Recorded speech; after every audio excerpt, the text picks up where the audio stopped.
I'm just flabbergasted by how my brother's eating those pancakes. Never seen anything like it. Yeah, I still think he needs syrup. Look how he's eating them. Yeah, He's mate, just grabbed it with his hand. you still need syrup, mate. What's wrong, Just like- Maxie? I can't, like, this is, see my laptop? Yeah.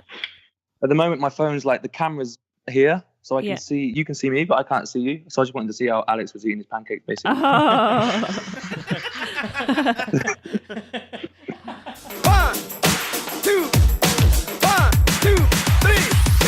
Hey guys, I'm Emma, I'm Devin. and we're from the B-Side Word, and we're hanging with CJ, Maxie. and Alexander. And we're just a group of friends from around the world. We share and discuss thoughts on second page news. Okay, so how was everyone's week? This is part of the podcast. I thought it would just be nice. Killed it. Don't prep me for these things. I know, I should have really, shouldn't I? I didn't think about my week. We all good, rather? Okay. Yeah, but it was a good week for me. I've been in Berlin all week, so fun. Nice. Drinking, working. Did you make Doing friends? things. Did you make friends, Maxie? Yeah, no one good. Well, actually, there was an intern at NASA that I was like going to see if he wanted to come on the podcast, but What? he you said say- he's too shy. Did you say NASA? Yeah, you he met said last night? NASA. Yeah, I met him last night, and he's doing a maths degree somewhere in America. Can't remember where, but he's doing an internship at NASA. There you go, Yeah, well- Alexander. You've got a maths degree. Go work at NASA. So was it a believable one, or was it like, yeah, I'm a Oh, no, intern at NASA? Because no, we were talking.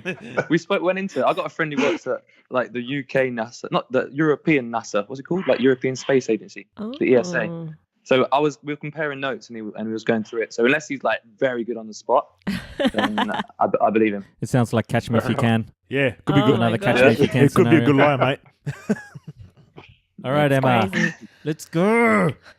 Okay, so talking about that, we'll start off with Max's article then about the Weatherman.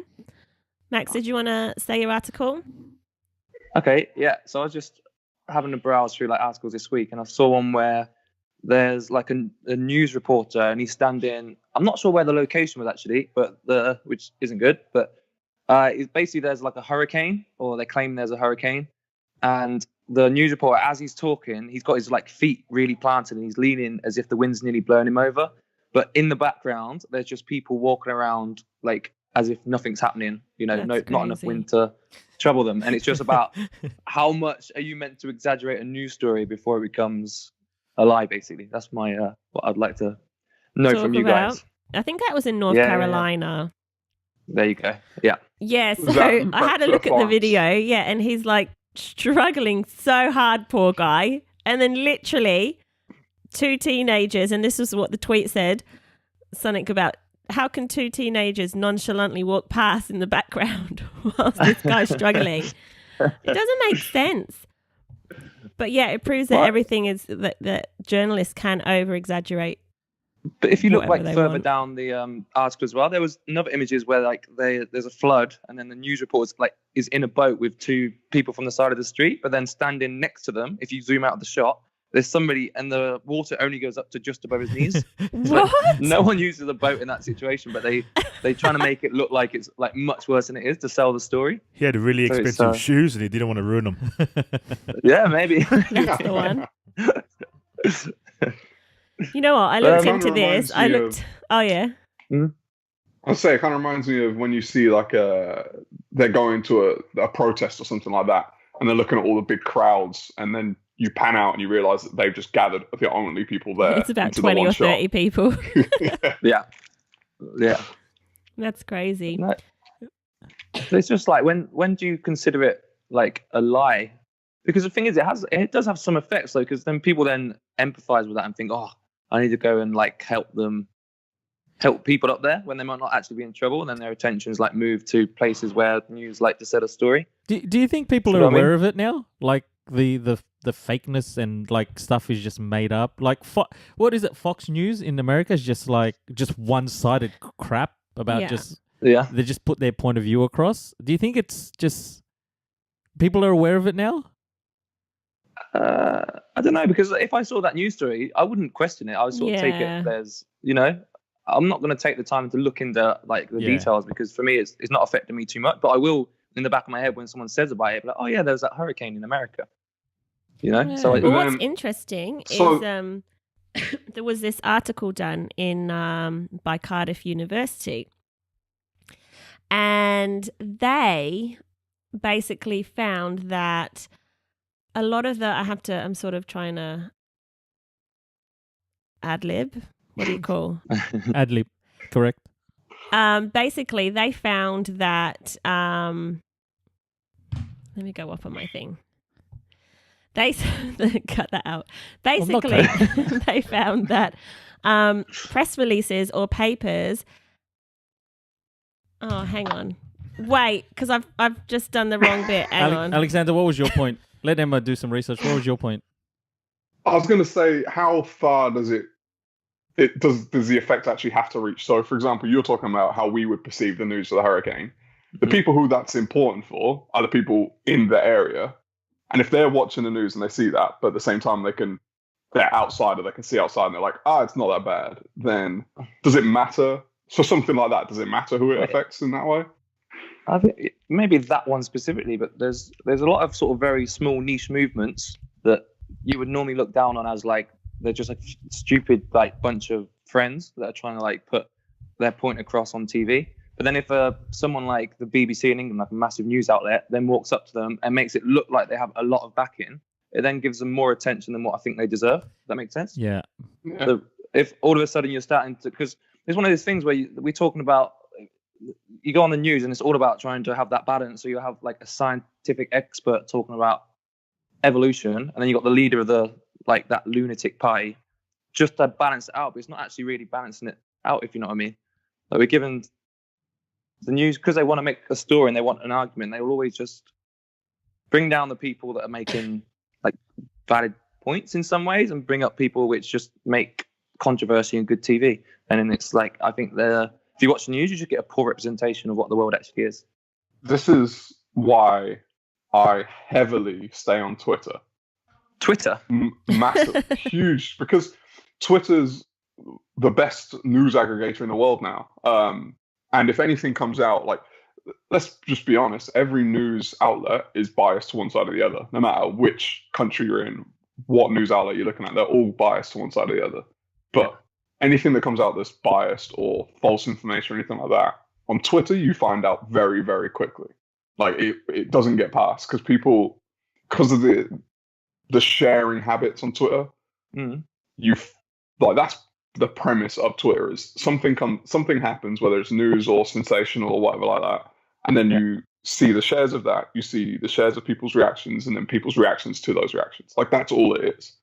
So when something happens in the media where it's like, this isn't getting enough attention, you find out about it, or if this is a lie or whatever, you quickly find out about that as well. Can that be like swayed? Like swayed? Sorry, Swayed. Swayed. Swayed. Wow. Swayed. Could that be swayed? Like my shoes, or Can that be swayed or like can you have fake accounts like the during the American election, right? Like all that stuff came out. Like, so they used Twitter for that sharing capability and started putting all those. So it can be. Is it real? Is that a real representation? There are bots. There are 100% bots, and there's a lot of them. What will be interesting is when they get smarter, because right now it's quite obvious to tell what's a bot just by going on their profile. Okay. They don't have normal habits, but what they say is in the future they will have accounts for many, many years and look real. Well, what about that bot by Microsoft? Taj or Tay, I can't remember. And Microsoft, they made up a Twitter account for their bot, and their aim was to see if it could learn to interact, using social media. And within 1 or 2 days, so people caught onto this and started teaching the bot bad things like how to be racist and stuff like that. And within 2 days, Microsoft have to pull it down because it was saying stuff like build the wall and get the Mexicans to pay for it. Really? Really? Yes. What? Within 2 days. It's Trump's bot. That's brilliant. That was just one of the. Oh, That was bad. just one of the things it said. Yeah, I think when I say it's a great news aggregator and you can get your information that way, it's the same with anything. You still have to do your due diligence. Like, you can't just believe everything you read. Yeah. But if you do pay attention, I think it's probably the best place to get news. Yeah. But I think one thing about all social media platforms is if somebody puts a status that you agree with, you say nothing about it. But if someone puts a status that you disagree with, you're more like, people like to get involved and be like, correct it. So it means when you get someone that's like says something outrageous about the reasons we should be sending black people to Mars, for example, more people will be like, what the are you talking about? And then that means it gets pushed up the ratings and more people see it. So you get like weird niches in the same way, just because it's good. Because all the algorithms that Twitter and Facebook stuff use is just the more engagement on one post, the more they push it up. So it's always the controversial posts which get more engagement. Yeah. So it's always the controversial stuff that ends up on the front pages. And then, as I said before, that means you just tend to get these movements nowadays like arise so much easier because it's so much easier to get attention by saying something outrageous. Do you know what I mean? Yeah. I don't know how to explain. From what I gather, none of you are like Twitter users like that, right? Not really, no. Not really. Like, yeah. I'll go on and search for specific like celebrities or something like that to see what they're saying. Casual user. Casual user. Twitter user. Yeah. When it comes to Twitter, I had to explain to someone the other day. You can only truly understand Twitter if you heavily use, like, you have to heavily get into it and then you get it. Yeah. But talking about like the algorithms and stuff, there is no algorithm to push things to the forefront or anything because you only see what people you follow engage with. But at the same time, do you guys know like the connectivity theory about you can connect to anyone through 6 people Yeah. in the world? As in like So your because you have your 6 degrees of 6 degrees separation. of separation. yeah, so Nice. Good name. because you have the people you follow and then the people that they'll follow, and you can quite quickly get a massive array of different stuff. Yeah. But it's Yeah. only what they engage with. It's not, I can't see something that they wouldn't engage with. But because of that, you get the massive stories and the completely outrageous stuff, but you also get little things just because that's all the platform is. It's just information sharing. Like the whole time. Like Facebook, you have different things that you share. Instagram, you have different, but Twitter is just information. There's nothing else to it. I don't know. It's really I still hard to find explain Twitter unless you use it. confusing. I So hate there's no like. No one really have retweeted my I love pizza like tweet. No one I was like, what the hell is this? I thought I didn't even see your put it I out love there. pizza tweet. I've never not used the Twitter. platform for me. You haven't. I said, what? It's a marketplace, my ass. So what I was trying to say before, I can't find the article, but basically they were saying that a lot of the journalists exaggerate. This one was specifically regarding like science and health and stuff like that, based off of the actual press releases done by university students or whoever. So basically they found that the writers of the articles had some form of exaggeration in the article, right? Yeah. And if they had that exaggeration in there, the journalist was something like 80% likely to exaggerate their story more. It's a bit confusing how I said it, but basically a lot of the journalists that exaggerate stories that they've read from like press releases and university articles and stuff are only exaggerating because the actual cause was the writer of the article. Do you know what I mean? Yeah. So basically, one guy exaggerated it and everyone followed. So Basically, is this the news people saying that it's not us exaggerating, it's the writer of the article? no, this was an actual study done in England over the 20 top universities of England to see how they were writing their articles. And they found that 40% of press releases contained exaggerated health advice, right?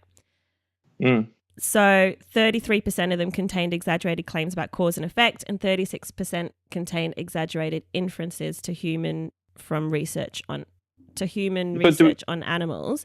And those actual peer-reviewed articles that were released with those exaggerations, the journalists were then 80% more likely to exaggerate the article as well.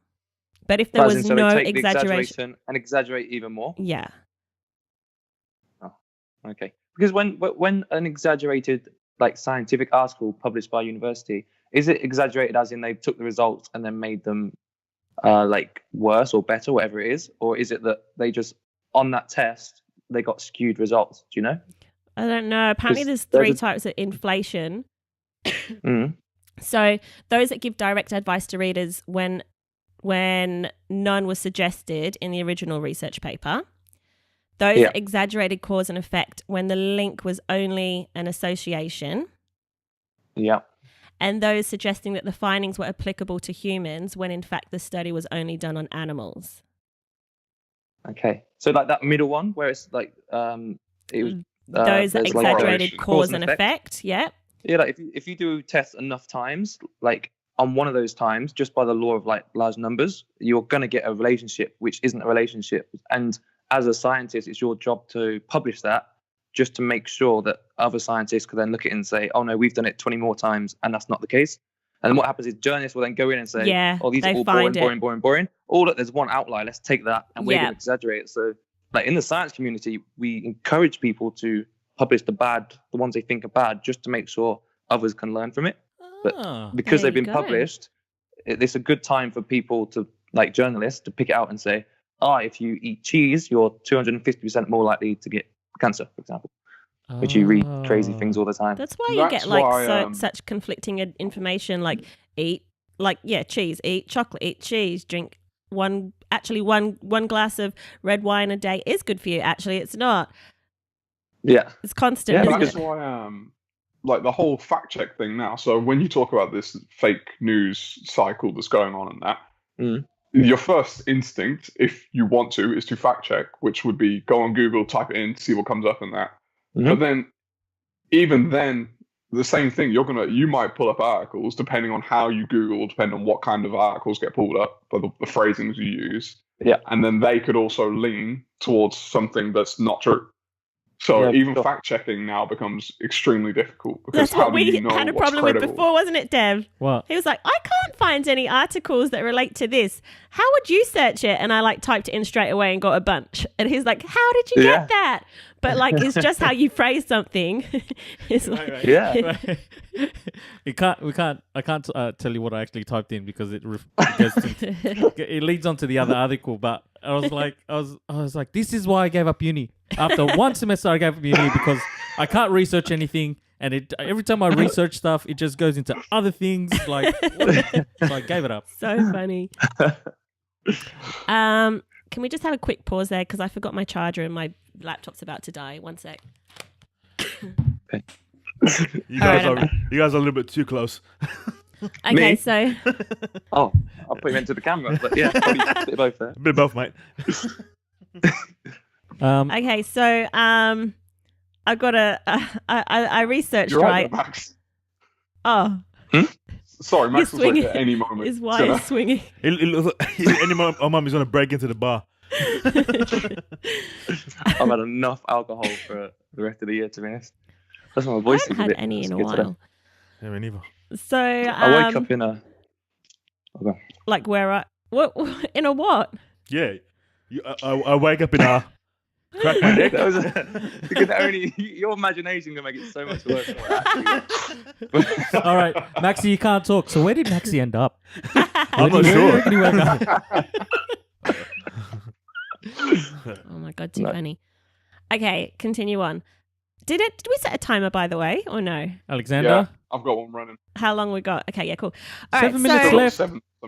So, this is funny, right? So I was looking at journalists that over-exaggerate, and there's quite a few, but there's this one called Stephen Glass. Have you guys heard of him by name, by any chance? Does he go crazy? Is he no. a comedian? So he's actually a former journalist, and in 1998, it was revealed that for over 3 years, he was literally fabricating everything.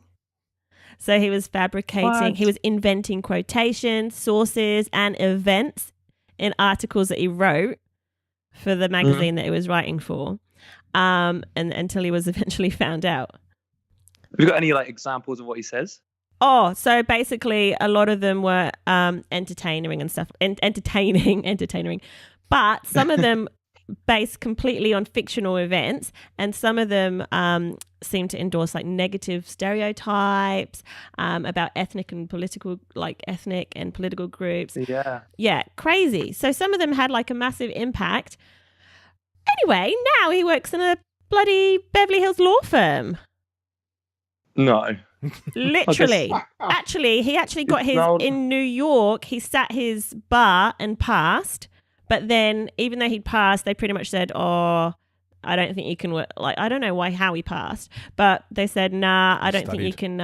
I don't think you'll be able to be a lawyer here." But he ended up being a lawyer in LA.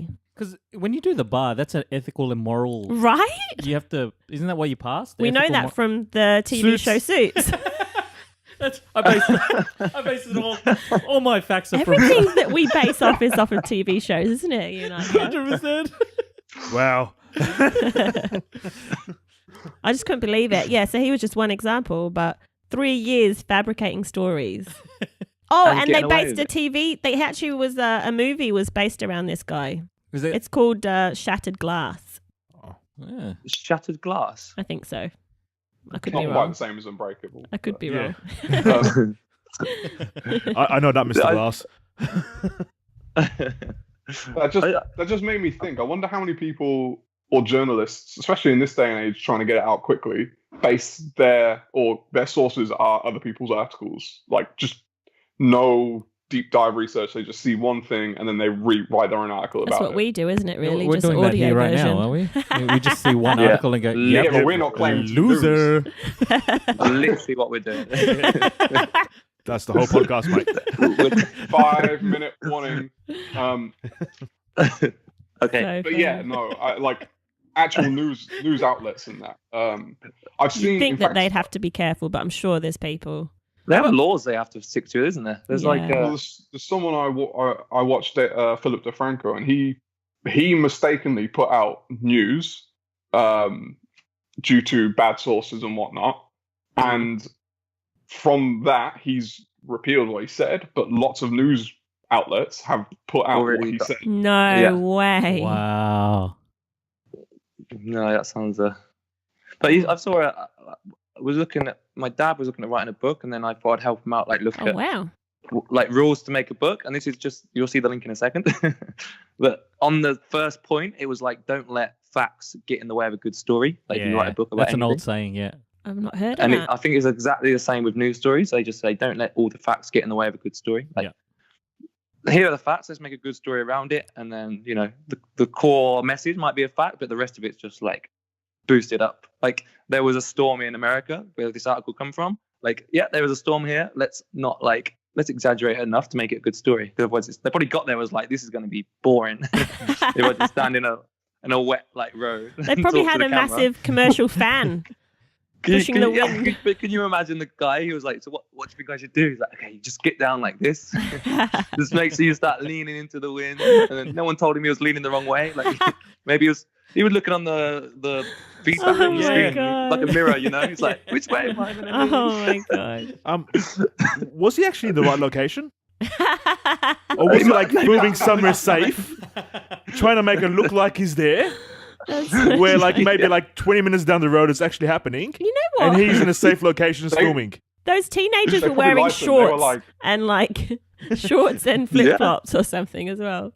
So they probably lied to him. They're probably like, yeah, just act it out. We'll CGI you into the right place. Don't worry. So maybe funny. in the right place, the microphone, like too much wind. So I was like, let's go somewhere a bit less windy and just pretend we're still in a place with a lot of wind. Yeah. I guess if they don't pump it up a bit, would you listen? Watch? Would you listen? Like Maybe. We're It's all the problem about with Hollywood. Yeah, that's right. Give us the drama. We got too much expectations of a news story now. Yeah. They have to make it. What is it? Good news doesn't draw attention. Neither does boring news, I guess. Yeah. What's that? Good news doesn't. Yeah, if you think about news, like news outlets, they don't. As in good quality news, like No. Like good about things good that happen. About If good you, things. if you watch news, Like it's always bad. positive things don't really, bring in Yeah. watchers. That's probably better. Positive. Because you Okay, think about but yeah. all narratives, right? Like all stories, and they've got some Mhm. sort of drama or dilemma. And I think that's with all news outlets. They're trying to have that, have a story, and then there's a problem, and then a problem that they're trying to solve. Yeah. That's so there's a wind, and if you're ever in this situation, go with the wind.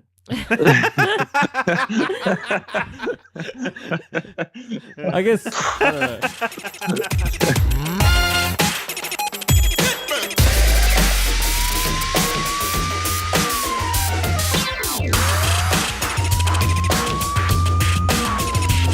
Okay, so second article, we'll do super memory. So that's my article. So basically, this lady, Rebecca, from Brisbane, has been diagnosed with a super memory, or what they call highly superior autobiographical memory, HSAM. She can literally describe experiences and like her surroundings from as early as 12 days old. 12 days old. Wow. Describe all of it. Every memory She from can 12 days she describe has stored. baby scenes. And so her memory's it's almost perfect. So actually, there's only 100 people in the world that have been diagnosed with this, right? And their short-term memory sometimes suffers, but they're like, as in, wherever I put my keys, like stuff like that. But their long-term memory is insane.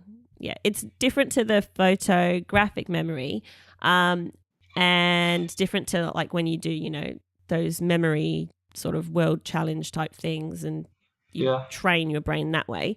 But basically, remembering any date, where she was, what she was wearing, the smells that she smelt on that day, anything like that, she can just memorize. And Let me ask you a question. Yeah. Sorry. Go on.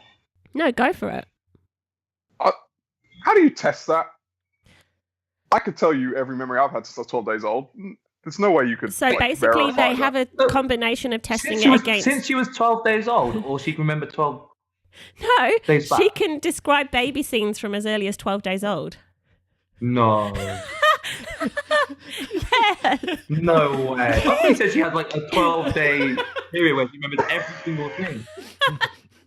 That's still impressive. I was happy with that. But she's telling you anything from 12 days old she can remember. Pretty much, yeah. Go on. So if I just say like a date, she'll be like, this is what I was doing on that day. This is what I was basically. wearing. And they do test it. This is why there's only 60 to 100 people. One article said 60, another said 100, in the entire world, right? So a lot of people think they have it, or they might have a really good memory, but I mean, compared to the obviously population, 60 or 100 people is not a lot, right? So they test it against like major events that have happened, to also just random mundane stuff that has happened. So they will fact check against the person's stories, basically. So you could just be like, what I'm trying to sort of figure out is when it comes to like world events and all that kind of stuff, whether they're mundane or big epic stories, that's nothing to do with her. Like, No, she could tell you what she was doing that day, but how do they verify that she actually was They lying have in their it. methods, Like, and they're if she quite tells you- strict. If she tells you what the smell was, what she was wearing, what You like can't how, fact check that Yeah, unless she has. she could just be a really good historian and just know the dates that things happened. No, because they test her. They'll throw events at her. They'll throw dates at her from stuff that she's probably done. She might have calendars or whatever, or it could be from family members, or like some of these people that only came to light because they were kids and their families might have been talking about, remember years ago when you went to such and such, like this one guy I was reading, he was like 9 years old or something, and they were like, remember when we went on that family holiday, or we did this, whatever, and he's like, oh yeah, that was a Monday, and we did this and this, and they're like, what? And he'd do it quite often, and they were like, what the heck, this is strange. So the mum pulled out all her calendars, like her old calendars and stuff like that, and was like, you like, that's 100% correct. Like, what? So it's out of the ordinary. Like, Yeah. Alexander's not impressed. I don't know why I'm so- You're not impressed. not I'm impressed. like, I don't know why are you not Alexander, impressed? all right, let's go for a scenario, right? Like at So 12 we'll days old, what were you doing? Yeah. Lying down. We'll tell this person, right? Check out I had a these poop these and, cards. slept. We'll make them memorize cards, right? or look at cards, and in 100 days, we'll ask them to repeat the cards. Would that impress you? That's photographic memory. Yeah, massively. But it depends what the cards are. This person impresses me. Don't get me wrong. Like I don't know why I'm being so skeptical. I was just don't know. How they verified it. Actually, a lot of I don't. I didn't look into the verification methods. It's a valid point. I didn't look into the verification methods. However, I did. This only came to light because this one lady approached a scientist who was sort of in the field of memory studies, and she said, "I'm really struggling because a lot of the common side effects from this HSAM memory is that they suffer anxiety, depression. A lot of them have OCD as well." Anyway, this lady came to the scientist and said, "This is what, I'm having these memories. Every time a date flashes up on like the news, I automatically take myself back to that date and everything that happened on that date, and it's exhausting." So then they started studying it. So she was the first person diagnosed. Then it was put in the media, right? So about 600 people emailed this guy that was running the study and said, "Oh, I've got this, like, that sounds just like me." So they tested all of them. Out of them, like only literally a handful were diagnosed. So they have like certain criteria and it's pretty stringent. Oh, there you I go. don't know what it is. But It's quite mad to think like the level of detail of that memory. Yeah. If I you know. if you ask me some of the most memorable things I've ever experienced, I wouldn't be able to tell you what date they were on. I know. Like even that, how you. Yeah. I don't know. I've gone the other way. I'm really impressed. Hey, when someone asks you, like, when they say the good old days, and they go, the good old days, and then you go, oh, what was so good about it? And then they go, oh yeah, you won't understand. It was just, it felt so good. You don't actually remember. You just the feeling that you remember. Oh, that's so true. It's not the actual. You don't go, oh, I was wearing a purple t-shirt and. Yeah, the breeze was... You don't remember it. You just go, I remember it this second. The breeze hit my face this way. And I was... No, but these poor people... The wind was blowing behind me and all I the kept good going memories. leaning the same way. All the good memories are actually, great, but also Emma, the bad memories stay with them and they remember it as though... That's why they suffer a lot of depression. They can't let go of these things. I was going to ask you if there was an like, could they choose if they could... No. So that must be where the difference is, right? Yeah. Oh. In choosing. Like I can remember some very detailed things from a long time ago, but that's because it was like amazing at the time. Like, yeah. Well, that being said, I don't know if it's sometimes you just remember memories, right? Mm-hmm. It might not be exactly the same thing, but there's some details which I remember. Like I know the date I met Melody, for instance. Like so because that was important that day, but the next day I don't care what the date is. Do you know what I mean? But with these guys, true. Oh, that's true. true. They don't choose what they're going to learn. So somehow they hear it and their brain goes, "Yeah, we'll take that." And then 200 days later, like, "Yeah, we'll need this now to no good reason." But yeah, that's so true. You're trying to remember the date that we met, aren't you? No, I was going to ask you, do you remember? I think it was August 29th, but actually technically 30th because it was past midnight. See? Not August, April. See? I better write April. I better write that down. It was either August or April. So do we have all the same information that they have? We just can't access it? Or do they actually have more information than us? I think they're still trying to tap into that because obviously, which leads to my next point. And also, by the way, as well, before I get onto that, usually very few people can remember before the age of 3, right? But they reckon by the age of 7, your earliest memories are already starting to fade. That's crazy. By 7, your earliest memories are beginning to fade. But basically, no, they're researching that, Alexander, because in terms of dementia, so we've got 46 million people around the world that suffer dementia, and it's, I think, 1 every 3 seconds is diagnosed with dementia, which is crazy. And that's set to go up to 131 million by 2050, suffering dementia. So we're living longer. Just in time for me. Yeah, that is actually one of the factors. Yeah. No, seriously, it's because we're living longer. What's the solution to that problem then, Alex? You suggesting we just shorten lives? No, it's one of those. I have no idea how accurate this is, but that I've read or whatever that half the people to ever live to 65 in the history of humanity are alive today, because you're talking even 100 years ago, people weren't living that long, like the average person. That's insane. Yeah. Dementia's scary. Age is undefeated, so health. Dementia is. Did you know, like, if you have dementia, you can still learn new skills? I didn't know that, but So we you- have two grandparents with dementia, and they're very rapidly declining. I didn't know that, actually. You can still learn new skills. Well, it's not. There's a book called The Power of Habit, and it's speaking about how your brain makes habits. So if you imagine, like, your brain. There's like so many things I'm trying to put in now, but the idea of thinking is to stop thinking. That's the whole purpose of us thinking. So what we try and do is everything we try and make it just a response, as opposed to us like consciously thinking about it. So when with habits and stuff, but instant when you first started to drive, you looked at everything. You was like, oh, I need to look in this mirror, and this mirror. There's a person there, and then something happens in front of you, and then you brake late because you're not ready for it. But the more you do it, everything that's like the same every time just becomes a habit, and then you only focus on what's the real like issues, you know, the important things. So your brain's always trying to turn things which you don't need to react to. They want to make that just a habit. And what they did, there was a test with somebody that had dementia, and it was done in like the 80s. And they gave them like 3 boxes, and 2 of the boxes gave them an electric shock, and 1 of them didn't. And every single time they'll bring them in like the next day and say, okay, can you like grab one of these boxes? And after a while, their brain sort of realized that the 2 boxes on the right were always the ones that gave them electric shock. And the person didn't know this, but he started always picking up the box that didn't give him an electric shock because his brain just felt like a need to go to the opposite box. That's so incredible, because I thought that literally the breakdown of their nerves or whatever, like the synapses, whatever, like you can't mend that once it's broken. Maybe So it's maybe it's interesting. using a different part. Maybe it's not. It's a different part of the brain that does. It's like the hippocampus. There's a name of the place where like, you store hippocampus. That's where like you store the habits.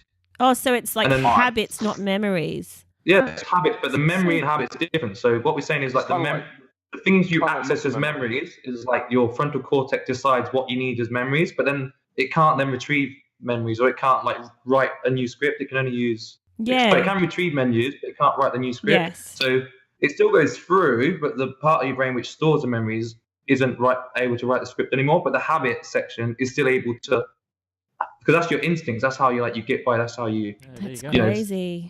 Maybe we should just do that. Thanks in to general. our guest Maxie, the neuroscientist. I know. You know what's interesting about like one of our grandparents? She has dementia, but oh gosh, she can remember as clear as day her school days from when she was about 6 or 7 years old. Absolutely, she'll tell you like full detail from when she was in like primary school or whatever. It's crazy, crazy. And one other thing, apparently the feelings as well, when they see someone, they can have a feel for them. So if you attack someone with dementia and then they see you again, they won't know what you did to them, but they'll have a feeling that you're like a bad person. Is that why they get aggressive, or that's separated? I think, I don't know. Imagine just waking up and not knowing where you are and having like, I think there's all sorts of reasons why that could be. Yeah, that's true. But they can have a feel for someone. So if they're always pointing at one like nurse, for example, they don't like, there might actually be a reason, even though they can't build the memories. Wow, that's actually good to know. Could ask my grandmother. Has she got dementia too? Yeah, she remembers stuff, then forgets, then remembers stuff, and it's wild. Yeah. It's wild. Is that the word? No, Is that the correct word? Wild? It's wild having a conversation with them and like literally completely forget who you are. and just like 10 seconds, like within 30 seconds they've asked the same question or something. Can you see the decline like happening in front of your face? She's called me 3 different people in the same day. In the same conversation. Yeah, I remember my grandma, she didn't know who Archie was, our youngest. She was like, who's that baby? And I was like, oh, this was before I knew she had dementia. I was like so confused. I was like, what do you mean? That's Archie. And she was like, whose baby is that? And then my mum was like, oh, that's Emma's. And I was like, what? I was like, what's going on? Yeah, crazy. That is Yeah, I did kind of circling back to this memory, this woman, looking at how bad we are at recalling stuff. I mean, that's what Emma, the Magic for Humans. Awesome. When he does the eyewitness testimony thing. Haven't seen it. Well, basically, this guy, awesome. He's a magician. I haven't seen it. He's got this set he's got this set up where he's got a lady sat outside area of a restaurant, cafe, whatever. She's got a handbag. Someone else will come and sit near her. She's like, "Can you just look after this? I'm just going to the toilet real quick." And this table's situated right at their edge, so anyone walking by on the sidewalk could grab the purse. So this guy, he comes, he grabs the purse. He talks to the person first. He's like, "Is anyone sitting here?" And she's like, and then he grabs the purse and runs. Yeah. And then he'll come in a cop car. Like someone's like, "Oh, I'm calling the cops," whatever. He'll come in a cop car, and he gets out, and he's a police officer, and he's talking to them, and he's like, "Do you know what the guy looked like or anything like this?" And they're like, yeah, they were Caucasian, and man, it just goes. And the first time he does it, he runs off, and then a couple minutes pass by, and he comes in the cop car. Obviously, he's a magician, so this is part of it. But the second time he does it, he runs off and immediately pulls in the cop car from the other side. Oh, and it was him. Oh, sorry, I missed that part. Yeah, Hang on. Him. So the guy that stole the bag. I don't know how I missed that. Oh, God. That was the whole point. That was the whole point of the story. I totally You missed still look that. interested though, Emma. That's just you lying. I was so interested. Emma was still waiting for the punchline. She was like, yeah. So all right, so the cop came. So and who then, took the bag? And then what happened? Did they find him? Oh, man, that's crazy. So the second time he engaged with the woman, is anyone here? Blah, blah, blah. Snatched her purse, ran, and immediately came in a cop car. I go out of the cop car, she's like, he literally just ran round the back, and it's like, do you know what he looked like? Talking to the same guy.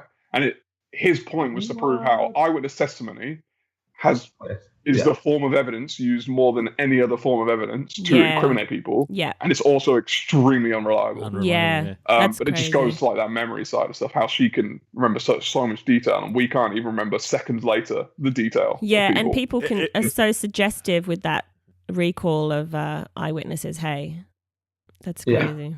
Yeah. But what were you saying? Do you know, like, even... Oh, hold on, CJ. Oh, nothing. I was just going to say, like, imagine he did it to that lady, and she could, like, say, basically, it was you, and give him completely what he was wearing and everything. Oh, if he did it to Rebecca Sharrock from Brisbane. Said, it's you. Where's the bag? Where's my bag? Oh, my gosh. So there's a in America, they've done this test.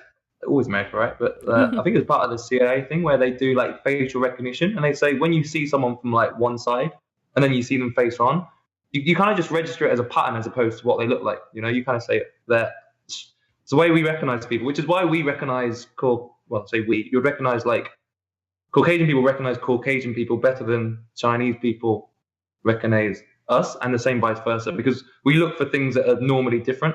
That makes sense? Yeah. So for us, we might look at the nose more, whereas in China, they will look at like a cheekbone or something, and they'll recognize. So when we see a person, we don't see them, we just have a pattern. We're like, okay, that's the pattern that matches. If they change the angle of their face, the pattern's not the same, so you don't recognize them. And they had a picture of like the suspect in the bank stealing the money, so they could see their face on the camera. And then they gave them 5 images of people, and 80% of the time they got the wrong person, even though they could see a video of somebody and they can see their faces in front of them. Because all the faces are quite similar, and we can't distinguish between it, even when we have the same. That's crazy. Picture. So imagine trying to do that in memory. That's like next level. Especially when you've had something happen to you or seen something like shocking. Yeah, so this is a bad thing, right? Where when your face is in the database of the CIA database, right? And then what happens is they use the AI or some algorithm to put up all the faces which are close to the face who've done the robbery. Then all of a sudden you have, let's say, 100 faces, and then you need a professional to come in and look at this picture and then look at 100 faces that look kind of the same and be like, I think it might be one of these guys. And then you're just sat at home and you get a knock on the door and say, hey, your face matches this. That's insane. You robbed the bank, and then you're on the defense and have to prove yourself. And then if you've got any criminal history or something, you're just so easy to then just pin it on you. So it's that's so bad. Yeah, scary that's stuff. Actually, that's funny, because obviously the more people they get in the database, the more chances are they're going to get it wrong, because the more people you have to look that's like. True. That's so true. I don't know why I thought of this. Have you guys seen that show where it's the Darren Brown one, where he gets someone to do a murder, but it's like set up. Have you seen it? It's on Netflix. Oh yeah. I've forgotten what it's called. You talking about where they kill Stephen Fry, or you talking about the push? The He's done a few where he push. gets people to commit The murder. push. The push. That's insane. So he tests it out. This took months of planning because he had to pick the right people. Mm-hmm. And then he tests it out on him, and basically, oh, you explain it, Alexander. I'll miss some stuff. So he has people he's pre-cast, like Emma said, and they come to an event at a museum, and it's supposed to be like this charity event. And it starts from the moment they get there. He starts conditioning them to obey what he says. Submissive. So it starts off with like they're in the back and he's saying, someone comes in and is like, oh, we haven't got the vegan hot dogs, like the little on toothpick type hot dogs, cocktail sausages. We haven't got those.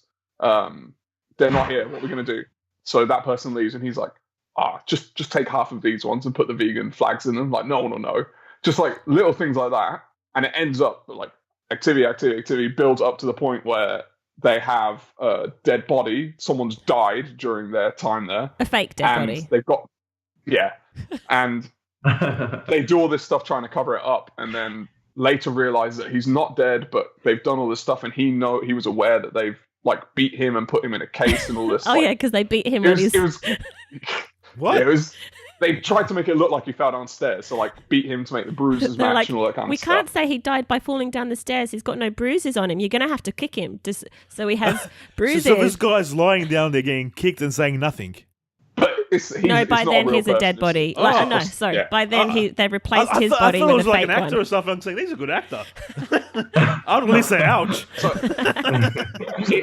it's a really elaborate plan. I gotta watch this. I gotta watch this.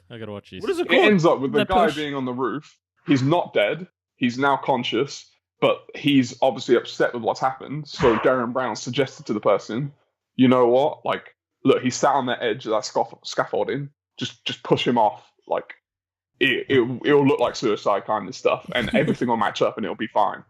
And you watch this whole thing, you watch it go through, and the guy's compliant the whole time. And then at the end, he's like, maybe don't tell him because they're going to watch it. But what we're basically, Dev wants to watch it. No, don't. Yeah. All right. So, but he's on the roof and he's already battered and bruised. Is that right? He's already been beat up, and now he's alive again. Yeah, because he didn't die. He was just he had had a heart attack, but he hadn't had a heart attack. And then he like recouped himself through the fake heart attack. You'll see. No, when they were kicking him, they got his heart started. You'll understand. It's elaborate. But it just shows how, like, is that considered like new How form to of Get Away CPR? with Murder? How to Get Away? Is that similar? How to Get Away with Murder? No, it's different. But like, no. Yeah, okay. Darren Brown's done a couple of suggested, like he's done suggested robberies, another suggested murder. Okay. Because he did the one where Booth who shot whoever in the theater, he like replicated that whole situation. What? I didn't see that. Wasn't Abraham Lincoln that got shot in the? Was it maybe? Abe Lincoln, maybe by Booth something. No, I thought Booth was the one that killed Kennedy. Oh no, hold on. Booth was the one that. One of them. Whoever got shot in a theater, he replicated that whole thing with Stephen Fry. Like Stephen Fry was in on it. Oh. But yeah, he replicated that. Got someone. I guess shoot someone. All these are examples. What were we talking about? Fake news? This is the memory article. No, so I don't know. We finished fake news about half an hour ago. News is and then we're doing gorilla and lions. Yeah, gorilla and lions fighting, and now we're going to kicking a dead guy. So what's the memory? What have we concluded with this memory? I just realised I don't want to die around you guys.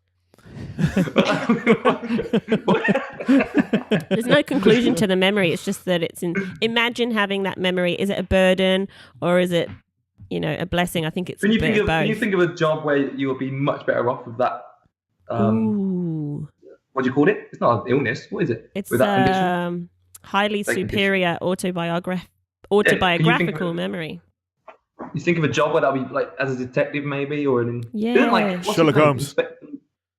Personal assistant. Isn't it Sherlock Holmes got the memory? Yeah, the recall. Yeah. Does he? Yeah. And then have you seen the Robert Downey Jr.? Is it Robert Downey Jr.? Mm-hmm. And then he goes, in 5 seconds, someone will run through the door. In 3 seconds, I will trip him.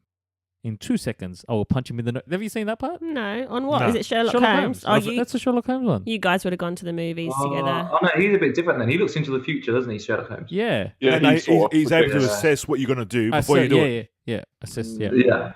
He's able to like estimate like how you're gonna attack him before you do it. It's kind of like that AI thing, isn't it? Minority Report that we were talking about last week. She could be a professional eyewitness testimony.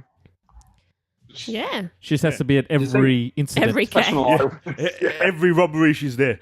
He did it. You just like strap her to the top of a police car. Man. That's your job now. You look at everything and then later. She has to rotate. That's a big hood to get ornament. 360, like a 360. She could be an actress because she could remember the lines. But she might not be able to act. This lady knows all of the Harry Potter lines from all of the 7 books. Like, you can start reading the first few words and she'll continue. I'm going to Comic-Con next chapter. week. There's a bunch of guys there that know every line to every Harry Potter book. No way. Comic-Con. She could be transcriber. She'd really good at that. Oh, yeah. A personal assistant? Yeah, should be Look up your schedule. But these are all boring. Crappy jobs to have like a super memory. The world's woman with the best memory is a PA. Like to be honest with you, she should be like remembering everyone's bank details just in case the computers go down and how much money we have.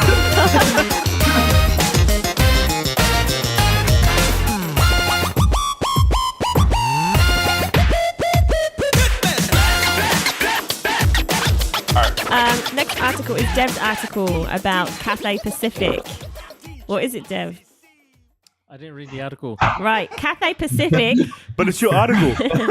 Don't know if you guys saw this. Cathay Pacific sends its plane back to the shop after an embarrassing misspelling. So instead of spelling Cathay Pacific, I don't know why really it's embarrassing. It's just that it was misspelt. Instead of Cathay Pacific, they had written Cathay Pacific. So they missed off the F, right?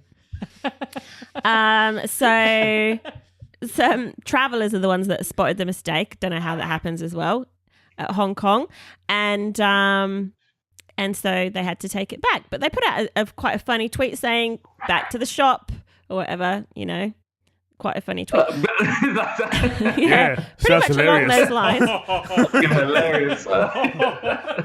So, Dev, your article got me thinking. Yeah.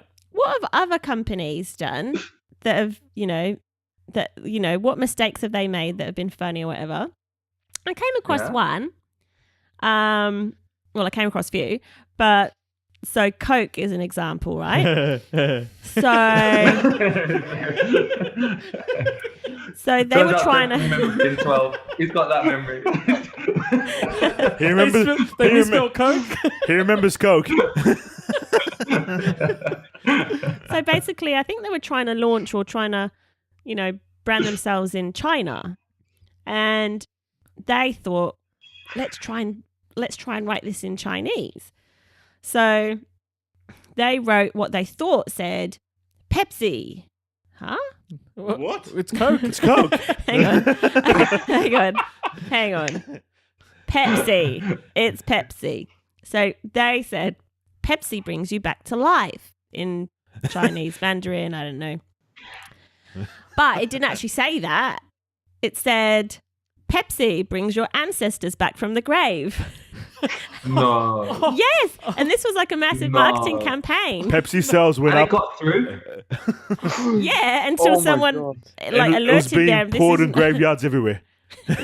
They must have employed a translator from Coke. That's good. But I don't. Even what Pepsi brings you back to life even sounds bad to me. That's not a good start. Yeah. I know. How do you get that wrong? I don't know. How are you a company with enough money and people behind you to break into China and can't figure out to get someone who can translate properly? Like how does that? I don't know. Mm-hmm. Pepsi brings your ancestors back from the grave. Oh my goodness. It reminds me Nelson Mandela's funeral. Oh yeah, wow. the sign language Sign guy language. doing the dance moves. Same thing. Like, Oh my god! how does that happen? I didn't know that was at his funeral. I forgot about that No, part. it was the guy was, what do they call when they speak? Yeah, I remember the actual and he's doing scene. the whole thing like just making it up as he goes on. Oh my god! Like that was worldwide as well. That was Worldwide. What? Wait, I missed this. What is it? Nelson Mandela's funeral. While they had the people eulogy. speaking, The eulogy.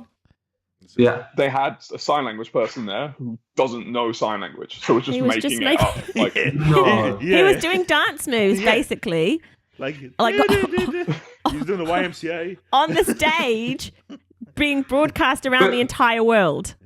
No. Nelson Mandela's funeral. Like, Did someone tell him he was a sign language like guy, or did they tell him he was something else? No, he told them he was a sign language guy. Yeah, but he wasn't. Really? Yeah, And he said the spirits took him or some crap. I remember. This is not fair. he literally was just doing moves with his hands, like. Yeah. It was some weird. Yeah, it was weird. To be fair, like, I bet. Have you ever tried to pretend you're doing sign language? You run out of ideas really quickly. I know how to do not Emma. easy. That's it. Yeah, he ran out of ideas like pretty fast, but he just kept doing the same thing over and over again. Yeah. He probably thought I can do this. Then he got like 2 minutes in. Was like, I keep doing the same. Oh my god! I just don't understand. Oh my god, so funny. That's crazy though. Maybe one thing I was going to say, kind of related. Have you seen like when sometimes you make a domain name and obviously it's a few words maybe, but then when you put the words together, you can read it as something completely different. I was trying to quickly find them then, but there's one off the top of my head called therapistfinder.com. oh yeah, that's not a good one. Can you figure out what that is? Hang on, let me think.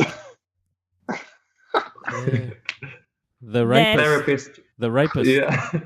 Oh, the rapist rapist finder. finder. Oh, nah.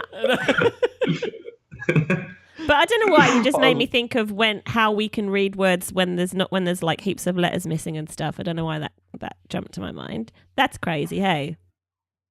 Yeah, they replace them with numbers and all sorts. Yeah. And you can Is it the first and the last letter have to be in the same place? That's the one. but That first and the everything else last can be jumbled letter. up? Yeah.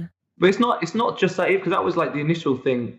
But it's also, if there's context, your brain will like I'm going to the shop. If you know, you feel like it's going to say, no, if I'm going to, if you just see a short word after going, or even a short shape, your brain will think it's to and just go with it. Like you wouldn't know. Does that make sense? That's Yeah. So it predicts more often than it takes in when you're reading. Like most of the words, it's just like, oh, it's probably that word then. That's why some Super people cool. can read fast, huh? Is that right? Is that why? Because they got predictive text in their head. Predictive text. Yeah, I That think sounds you're dirty, right. Is that what we say? No, I think there's a correlation. Is there? Yeah. There's Tim Ferriss speaks about if you want to read fast, you don't start at the beginning of the line, start 3 words in, and your brain will just pick up the 2 at the front. No way. Don't finish the line, finish 3 words out, and it's the shapes it picks up in like. I tried thing that. that slows it down is The speed reading, right? I Yeah, read he's got a a book on speed reading speed book reading, about yeah. how to read faster, right? And I got to the point where I was reading books and I was like, shit, what did I read? So your comprehension is very bad then. Yeah, my comprehension is bad. So now you have to read a book and how to remember what you read. No, so I had to go back and go, how do you comprehend text? So I had to figure out before I started reading, understanding what I was reading. How So did it was a you whole go, process, mate? and I said, forget it, don't worry about it. Yeah. I just watch movies and Just like uni. fact finding. Some of those uni textbooks, you read the page like 4 times, And you still don't and you're understand still it. just Yeah. like, oh, what did I read? yeah. Then you go, time to put the book down. That's when you're not Enough. finding it interesting. If it's something you find interesting, you probably remember it more. Even sometimes that, I guess maybe when you're tired or whatever, and you're just like, you've read like one sentence and you're like, what was that? Read it again. What was that? Read it again. You know what's funny? Like, I think, Maxie, you said it last week that if you want to learn something, you read it. Maybe that's one way of learning something. But like, that's I can't read. I can't read something to learn something. I've got to actually visually see it or hear it. So That's I why- can listen to a whole textbook if I'm interested Yeah. in that subject, listen to it, And if someone brings a topic up or says something, I go, I wouldn't know what part. I wouldn't know how to quote it, but I'd be able to give the gist of what someone's saying. Yeah. I give gists as well. I can't para-quote. Is that the right? I don't know. No, I was struggling to paraphrase. That was the word I was trying to think of earlier. I just go with the gist of a story because I can't remember like the full. I try to capture the emotion of what the author is saying more than what the actual author's saying. It's more like he's feeling this. That's when your lies come into play. You convince people that things are the truth. And that's why I reckon I can convince someone because I feel that the author's feeling it, so I feel it too. And I put that emotion onto someone else. And it's like, this is it. I'm telling you. What happens if the author was feeling something different at the time? Hey, I'm a feeler. I'm sure you are. You're a feeler. How's that work at work then, Devin? You get some instructions and you just feel it. I feel it. Yeah, from what I heard, he likes to feel it. That's crazy though, because infographics, those sort of one page, what I mean, like a brochure with all visuals. They reckon in schools, if students look at an infographic, they're 400%. They're 400 times. Remember Hang on, how do I rephrase that? Full stop. They're just 400%. That's what 400% more likely. They're reading they're 400%. More likely to remember. Remember it. Yeah. 400%. Yet we're still sat at desks with teachers, textbooks and all that. Yeah, I'll tell you, my business class. I remember my business class. We used to when we walked into the room. Your business class. My business studies class. Sorry, I'm paraphrasing everything. Anyway, this business studies class. We used to walk in, and the chalkboard used to be just filled with notes, right? And I was like, he goes, "All right, sit down and just write." And his theory was, the more you write it, the more you're going to remember it. His theory was, I just need a break right now, this hour. I'm just going to have a cup of that's coffee. just easy wages. And then you just, that's all you did. And I was like, I don't remember any of this. And then you just walk out. So that's because you're a bad teacher. I had the textbooks. I read the textbooks out in year 10. That's all he did. He goes, this is what you need to learn for the for your school certificate. I was like, okay. Who was your teacher? I went to the same school as you. Yeah, he went out with Miss Grimer for a bit. Oh, that little bloke. Yeah. Yeah, the little bloke. Miss Grimer. Miss Grimer. Oh, yeah, we had a school teacher that started dating. And at school Grimer.com. At school camp, there was the train was rocking. Oh. the bus was rocking. So, yeah. Wow. That's crazy. Well, man, yeah. He was a bad teacher. I wonder what was that? He was a bad teacher, that bloke. Yeah.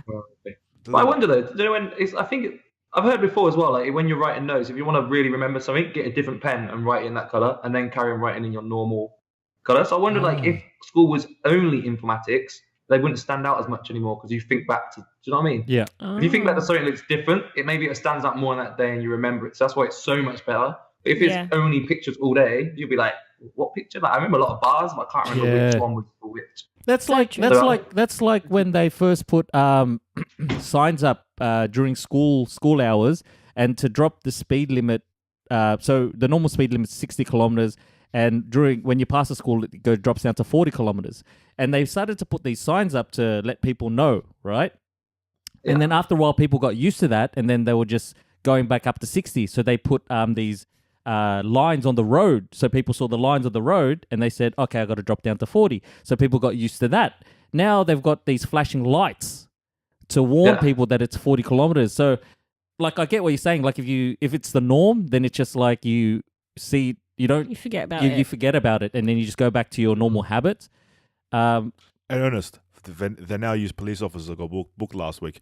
Oh, you got booked? Oh, no. CJ, in a school zone. I was at 50. CJ, the police officers aren't the bad guy in this story, just so you know. He is on my end. My wallet would beg to differ. $196, I'm not getting back. Oh, man. That's good. Where are we? Oh, it was on. How did we get to this? I don't know. To share something else about what was the initial topic? I have no idea. The giant Pepsi. Oh yeah, no. Cathay Pacific misspelling. Misspelled Cathay Pacific on the airplane. Yeah, so when you spoke about the Chinese, there's I haven't got the right article, but I got one which is kind of funny as well. But there's a lot of people in China which will just use English words for the names of their bands, but they've no idea what the words mean. They just like the sound of them. What? That is so cool. Let's think. Let's just say lemon. So this one is the Tony Danza Tap Dance Extravaganza. That's the name of their band. Oh God, that's a band that I really don't want to see. I wonder it makes sense though. Like, there's one called. They could have put loads of words. Do you know what I mean? They could have put loads of words together that don't go together, but that actually makes sense. No, it doesn't. So yeah, it does. It does make sense. It's random. You're right. It's not a band that I want to see. Tony Danza, the Grand Extravaganza. Tap dance extravaganza. I'm just imagining That's Tony like Danza us saying, tap dancing. "Oh, I like how that word sounds. I'm going to name my band it." Like without knowing the word, like we just made up. We could say she. I'm going to call my band she. I'm sure there's as a in she. XI. As in like he, she? Or no, Z. as in XI. Yeah. She. She. Oh.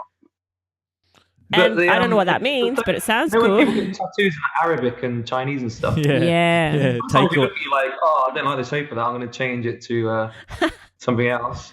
Sometimes I wonder if anyone really knows what they've got written on them. Nah. I've seen that a few times on the I tattoo reckon shows. some guys have like put some really bad stuff on like people. takeaway or something. Yeah.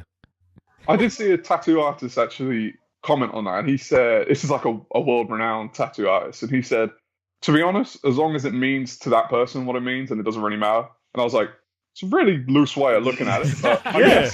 Like you're walking around with wanker in the back of your neck for your whole life. As long as it doesn't say like "kick me" or something, it's all takes action on it. You know? If I was a tattoo artist, I would be tattooing people kick me. Oh my god! In multiple different languages. That's so funny. We're at 5 minutes, by the way. So back to this Cathay Pacific one, right? So I'm just trying to understand how this guy at what. So he's PACI, right? And then he's gone to lunch. He's come back, and then he's just gone. F it. I again.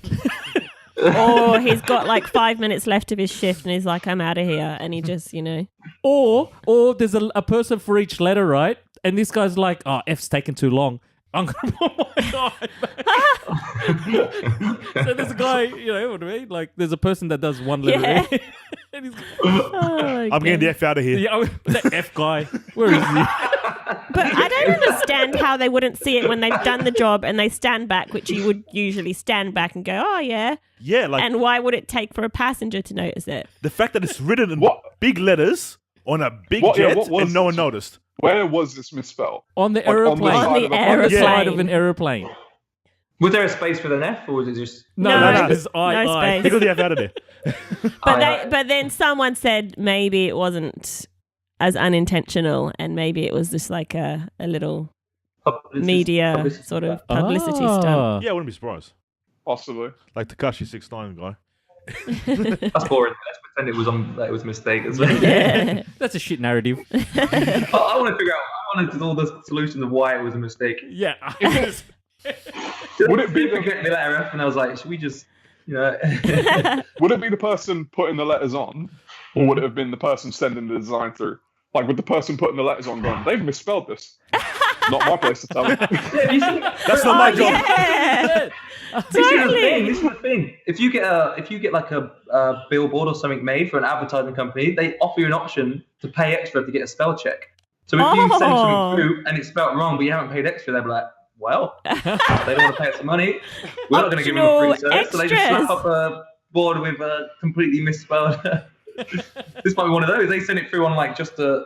It's easy to go wrong on a Word document, right? They might just send an email like, missed it, they'll get it. They didn't pay the extra for the spell check.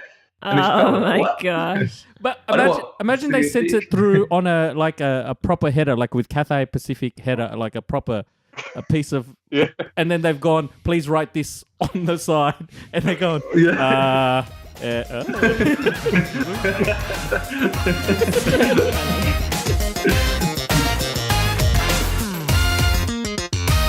That's a wrap, guys. If you enjoyed today's podcast, then please subscribe and leave a comment on YouTube. You can catch us on Spotify, iTunes, and Podbean. Bye until next week.